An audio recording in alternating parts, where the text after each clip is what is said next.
guys, it's Vanna and welcome back to my YouTube channel.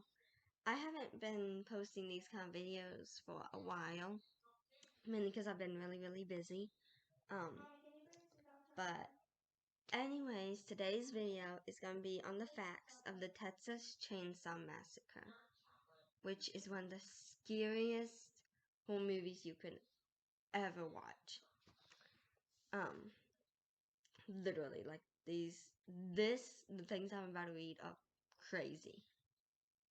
Guys, this is the latest I've ever filmed. It's literally 6:27 p.m. right now. Okay, anyways, let's get started. In the summer of 1973, the newbie director, Tobe Hooper, who passed away on August 26, 2017. He was 74. And a group of unknown actors ventured out into the central Texas heat to make a horror movie. Braving blistering temperatures on set, injuries, and a shoestring budget, they produced one of the most terrifying motion pictures ever made. More than 4 decades after its release, Texas Chainsaw Massacre still shocks and thrills audiences with its realistic imagery, unhinged tone, and based on a true story marketing. Its status as one of the ultimate cult classics shows no signs of fading. Not bad for a little film that drove the cast and crew insane during production. From marathon shooting days to flying chainsaws to mafia money problems, here are the 20 facts about the greatest slasher film. It was inspired by a Christmas shopping crowd. The inspiration of the Texas Chainsaw Massacre is surprisingly diverse, ranging from director and co-writer Tobe Hooper's attempt to make a modern retelling of Hansel and Gretel to real-life Wisconsin murderer and corpse defiler Ed Gein. According to Hooper, the light bulb moment was really initiated. The film came out of a department store during the Christmas 1972. Sorry, my sister was saying that the light wasn't working, but the power was basically out in the other room. Anyway, there were the 1972 shopping rush. There were these big Christmas crowds. I was frustrated and I found myself near display racks of chainsaws. Just kind of zoned in on it, Hooper told Texas Monthly.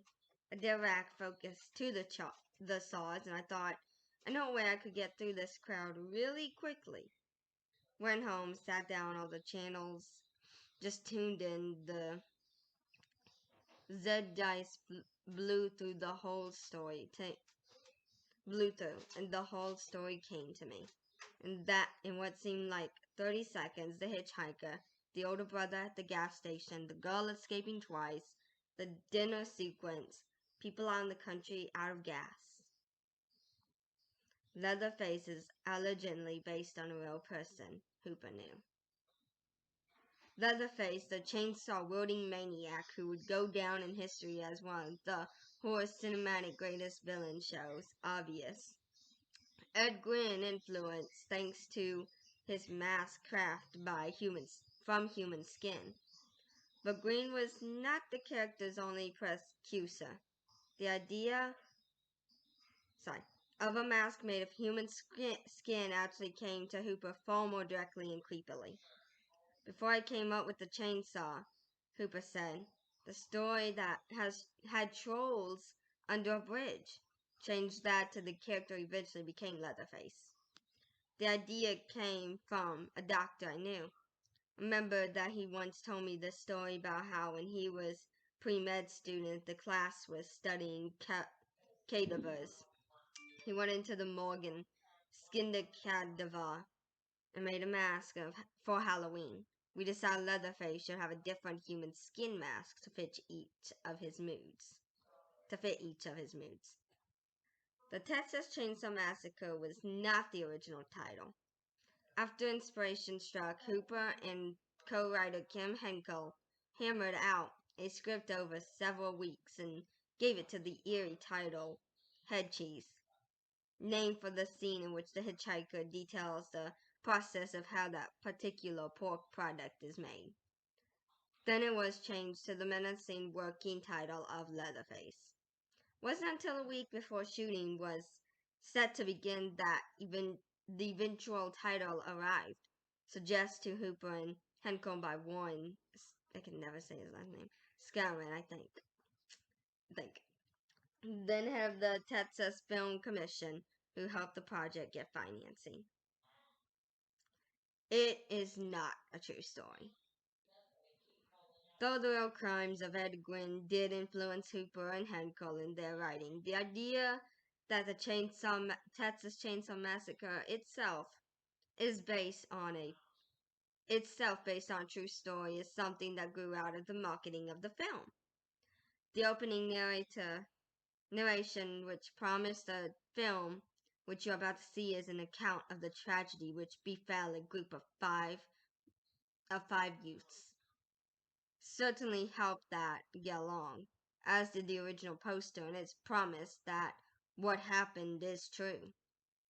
Despite this clever or the tale of Leatherface and his deranged family, sorry, my best friend Ted, is still a work of fiction, despite continued protestations from fans even decades later. Had people say I knew the original Leatherface, Gunnar Hansen, who played the killer character, recalled. Gunnar Hansen was not the original Leatherface. It's hard to imagine anyone but the massive Gunnar Hansen, who passed away in 2015, behind the Leatherface mask in the original film. Now, but he was apparently not the first person cast in the role. When he first heard that the film was being made, Hansen, then a graduate student in Austin, was told he'd be great for the role, but that it was already cast and the original face quit.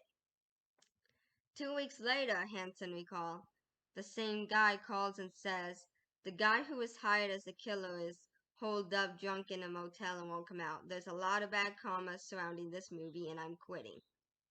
So I called the art director Bob Burns and told him I was interested.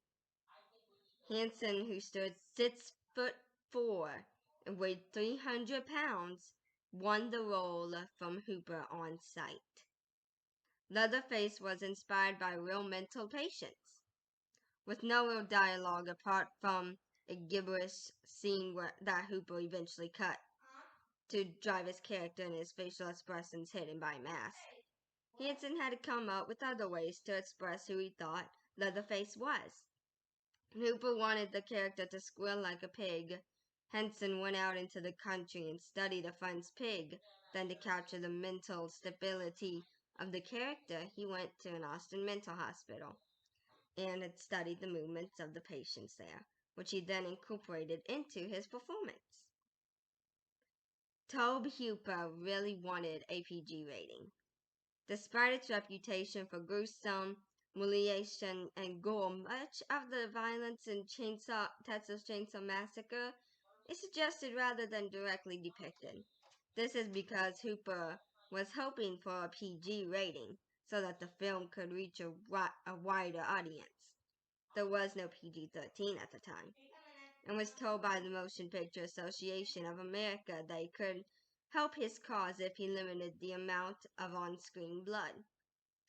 As you watch the film, notice there's probably about 2 ounces, Hooper later joked. Also, the film's intensity ultimately meant it earned an R rating. Still, it's probably not as gory as you remember. The narrator is a young John, forgive me if I pronounce his last name wrong, LaCroix. The film's menacing opening narration is an instant tone setter, preparing the audience for a truly horrifying experience. Voice provided that minutes, John Leoquinet, I'm saying this wrong, then an unknown actor who was referred to Hooper by a friend. Hooper asked Leoquinet to intimidate Orson Welles for his reading. While he didn't quite get that, what the actor ultimately provided worked wonders. The shoot was harrowing. The Texas Chainsaw Massacre was produced on a budget of $60,000 raised by Bill Parsley, Texas Tech administrator and former member of the Texas legislature who fancied himself a film producer. Even in 1973, it was a shoestring budget. John Carpenter's famously low-budget Halloween was made for 5 times that amount a few years later, which meant little pay and long hours for the cast and crew. To make matters worse, the production endured Texas summer with temperatures in excess of 100 degrees, including 115-degree heat for the unair-conditioned interior shots. A single bathroom shared by more than 36 people. Costumes that could not be changed because the actors only had one set of clothes. The constant presence of the bones and rotting meat used as props. Virtually no member of the cast went uninjured, and the heat and stench got so punishing at one point that the actors would run to the windows of the house where the dinner scene was shot to throw up and breathe a little fresh air between takes. Years later, Hooper sarcastically referred to the experience as an interesting summer. The legendary dinner scene was shot in a single marathon day. The dinner scene near the end of the film in which Sally, Marilyn Burns, is terrorized by Leatherface and his family is one of the most intense sequences in all of the horror cinema. It feels like you're actually watching a group of people going insane, and that's because, well, maybe you are. In addition to the extensive heat and odor in the dining room during filming, the sequence was given another challenge. Had to be complete in a single day because John Dugan, the actor who played Grandpa, refused to endure the 10-hour process of getting his makeup applied a second time. He announced that he was not sitting through it again, Hooper said. As a result, the cast and crew worked for 27 straight hours to finish a scene that takes up only a few minutes of the film's runtime. The cast actually disliked Franklin. The role of Franklin, Sally's wheelchair-bound brother, who draws the eye of the audience when he grows angry with his more able-bodied friends simply because he can't share in their fun. Actor Paul Parton opted to take a very method approach to his work. I was a young and experienced actor who didn't realize that it wasn't like theater. Parton later said, "You didn't have to stay in character all the time. When I first read the part, I could see that nobody wanted this guy to be there. It just hit me that he was whiny." Parton's commitment worked just as well behind the camera as it did in front of it. At one point, he and Burns stopped speaking to each other between takes, and Hansen later recalled that Franklin was the only character he was really happy to kill. Leatherface's victims treated him as an outsider behind the scenes. As a large man who had to work every day in triple-digit heat while wearing a wool costume that he couldn't change out of, Gunnar Hansen already had it rough while making the Texas Chainsaw Massacre. He got so smelly by the end of production that the rest of the cast and crew avoided eating around him. To make matters a little more difficult, though, he also dealt with an interesting character technique that his victims engaged in. During the shoot, Burns and the other kids, who would eventually fall prey to Leatherface, avoided Hansen because they didn't want to hang out with their killer. During the filming, none of them would talk to me or be anywhere near me until they were dead, he later recalled. This behind-the-scene observations actually produce some intense on-screen results. For example, when Jerry Allen Denziger discovers Leatherface's slaughter room and then meets the man himself, the scream he lets out is genuine. It was apparently the first time he had seen Hansen in full costume. And that's all for today. I will finish the rest of that soon, so there will be a part 2. Keep an eye out for that. And anyway, bye for now. I love you.